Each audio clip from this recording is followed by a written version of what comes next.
दोस्तों आज की इस वीडियो में हम लोग गिरीश कर्नाड के एक प्ले को पढ़ेंगे जिसका नाम है नागमंडल।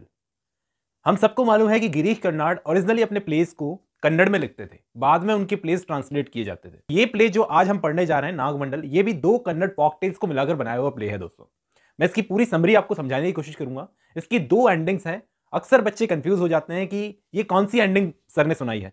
तो दोस्तों इसकी दो एंडिंग्स हैं, दोनों एंडिंग्स में आपको समझाने की कोशिश करूंगा। चलिए शुरू करते हैं, मिलता हूं इस वीडियो के एंड में। दोस्तों गिरीश कर्नाड एक मल्टी टैलेंटेड आदमी थे। मतलब इन्होंने थिएटर में भी काम किया है, अपने खुद की ड्रामास भी लिखे हैं, फिल्मों में भी काम किया है। आपने टाइगर मूवी देखी होगी, टाइगर और टाइगर जिंदा है में इन्होंने कैरेक्टर किया, अभी तो फिलहाल ये नहीं है। टेलीविज़न में भी काम किया है, 3 लैंग्वेजेस जानते थे, हिंदी, इंग्लिश और कन्नड़, और लिखते कन्नड़ में थे। एक फिल्म भी बनाई थी जिसका डायरेक्शन और स्क्रीन प्ले राइटिंग इन्होंने ही की थी, राष्ट्रपति से पुरस्कार भी मिल चुका है। अब ये जो नागमंडल है, ये इनकी कुछ फेमस ड्रामाज में से एक है। ये कहानी शुरू होती है रानी नाम की काले लंबे बालों वाली एक औरत से, जो अपने पति के घर में रहने के लिए आई है शादी के बाद में। इसके हस्बैंड का नाम है अपन्ना, जिसको देखकर लगता नहीं कि कोई खास इंटरेस्ट है इसको अपनी वाइफ में। ये इसको घर में बंद करके चला जाता है। रोज़ रात के वक्त ये चला जाता है एक प्रोस्टिट्यूट के साथ सोने के लिए, सिर्फ दिन में खाना खाने के लिए घर में आता है। इवन ये अपनी वाइफ को किसी से बात भी नहीं करने देता। तो कोई है नहीं इसके साथ में, तो रानी को ऐसा लगता है कि वापस अपने माँ बाप के घर चली जाऊँ, लेकिन जा नहीं सकती। ये अपने माँ बाप की एक लौती बेटी है, जिसके माँ बाप इसको बहुत प्यार करते थे, और रात का जो सन्नाटा है अकेले सोते वक्त इसको डराता है। ये अपने माँ बाप के बीच में बहुत सेफ फील करती थी खुद को। अब इसकी ज़िंदगी में टर्निंग पॉइंट तब आता है जब एक अंधी बूढ़ी औरत कुरुदवा वो आती है। अब देखो, वो लेडी अंधी है तो अकेले तो घूम नहीं सकती, तो उसके साथ में एक काला सा बच्चा घूमता है जो कि उसी का बेटा होता है, कपन्ना। अब वो बूढ़ी औरत आकर इससे बोलती है कि मैं तुम्हारे पति अपन्ना की मरी हुई माँ की पुरानी दोस्त हूँ और मैं तुमसे ही मिलने के लिए आई हूँ।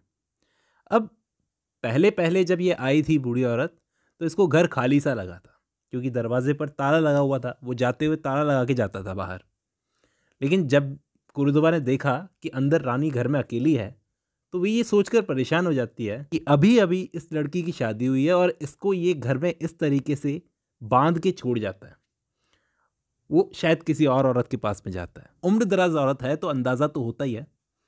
तो वो इसकी मदद करने का फैसला करती है। अपने बेटे कपन्ना को बोलती है कि वो जादुई जड़ लेकर आओ। एक जादुई जड़ जिसे एक मांगने वाले ने इस बूढ़ी औरत को सालों पहले दिया था। 3 टुकड़े थे उसके अंदर, जिसमें से एक टुकड़े का इस्तेमाल तो ये कर चुकी है, अपने पति को फंसाने के लिए किया था, और बाकी बचे 2 टुकड़ों में से एक टुकड़ा ये रानी को दे देती है।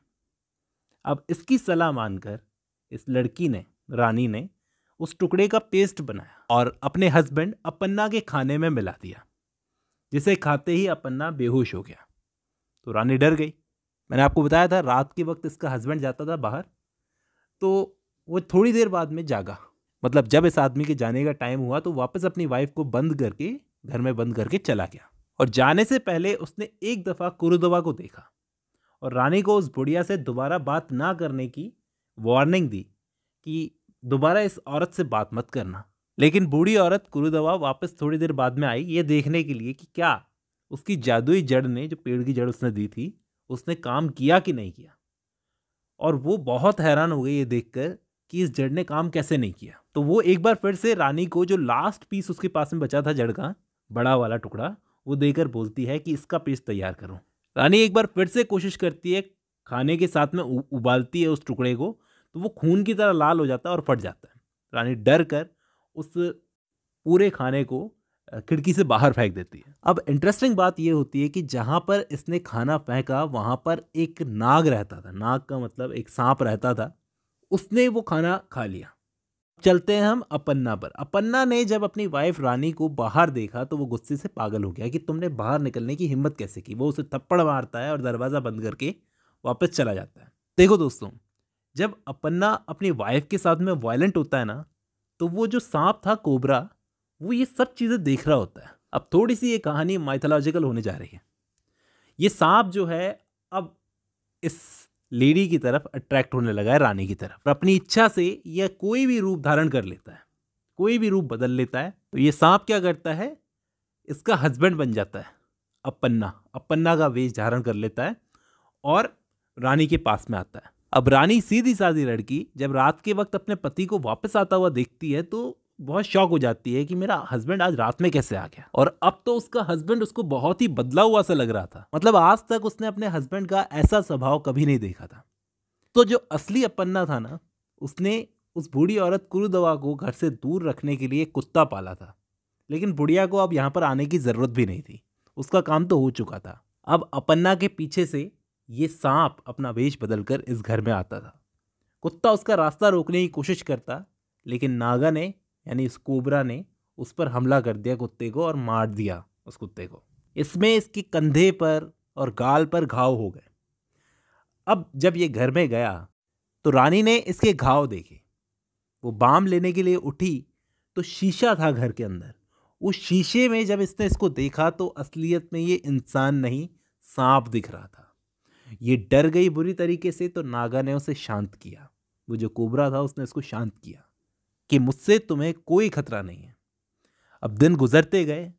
रानी को ऐसा लगता है कि वो सपनों की दुनिया में जी रही है, लेकिन हालात तब बिगड़ गए जब रानी कोबरा को बताती है कि वो प्रेग्नेंट है। प्रेगनेंसी के बारे में इसके हस्बैंड अपन्ना को पता चलेगा। अपन्ना कहे कि मैं तो इसके साथ में सोया ही नहीं, तो इस पर वो बिगड़ गया, बुरी तरीके से बिगड़ गया और गुस्से में उसको मारने लगा। यहाँ तक कि पंचायत बुला ली उसने बड़े बुजुर्गों की। अब जब पंचायत के सामने रानी पहुंची तो इस गांव का एक नियम था ये साबित करने के लिए कोई सच बोल रहा है या झूठ बोल रहा है, और वो ये नियम था कि इस रानी को अपना सच साबित करने के लिए नागा के बिल में हाथ डालना होगा, सांप के बिल में हाथ डालना होगा और सच कहना होगा। तो रानी अपना हाथ सांप के बिल में डालती है और कहती है कि मैंने आज तक अपने पति और सांप के अलावा किसी को भी हाथ नहीं लगाया, जो कि सच था। अब कोबरा उसकी गर्दन पर ऐसे मंडल बनाकर बैठ गया और पीछे अपना फन फैला लिया। चारों तरफ एकदम सन्नाटा छा गया। अब इसके बाद पूरे गांव वाले इसके चरणों में गिरकर, मतलब इसके पैरों में गिरकर इसकी पूजा करने लगे। सांप तो बिल में वापस चला गया। कुल मिलाकर सारे के सारे उसको एक डिवाइन क्रीचर मानने लगे रानी को, कि एक सांप ने इस तरीके से फन फैलाया। मतलब कुल मिलाकर सारे के सारे, उसका पति भी पिघल गया कुल मिला के। उसके बाद में उसका हस्बैंड जो उसकी रिस्पेक्ट नहीं करता था वो भी उसकी रिस्पेक्ट करने लगा और अपनी शादीशुदा ज़िंदगी को वो आराम से जीने लगी। फिर एक बेटा भी हुआ उसको। दोस्तों, आप सोचोगे कि उस नागा का क्या हुआ। वो वापस आया था रानी से मिलने के लिए, लेकिन जब वो वापस आया तो उसने देखा कि वो अपने पति और बच्चे के साथ में सो रही थी। और ये उसके लिए बहुत ही दर्दनाक था, क्योंकि उसने भी कभी उसे प्यार किया था। उसने क्या देखा कि रानी के जो बाल थे वो लटक रहे थे बिस्तर से, तो एक छोटे सांप में वो बदल गया और उसके बालों में चला गया, बालों में चढ़ गया। सुबह जब वो उठी तो उसने देखा कि उसके बालों में कुछ बोझ सा उसे महसूस हो रहा है। जब उसने अपने बाल संवारे तो उसने देखा कि उसके बालों में उलझा हुआ एक छोटा सा सांप मरा हुआ था। और रानी ने जोर दिया कि इस सांप का अंतिम संस्कार वैसे ही होना चाहिए जैसे एक इंसान का होता है। और सांप की चिता को आग देने के लिए वो अपने बेटे से कहती है। और कहानी के एंड में वो जो औरत थी कुरुदवा, वो पागल हो जाती है, क्योंकि उसका बेटा उससे दूर जा चुका है और वो हमेशा अपने बेटे को बुलाती नजर आती है। ये तो एक एंडिंग रखी है गिरीश कर्नाड ने। एक दूसरी एंडिंग ये है कि उसके हस्बैंड को भरोसा नहीं हुआ कि उसकी वाइफ सच बोल रही है, तो एक रात वो खुद छुप गया उसके कमरे में ये देखने के लिए कि रात में कौन आता है।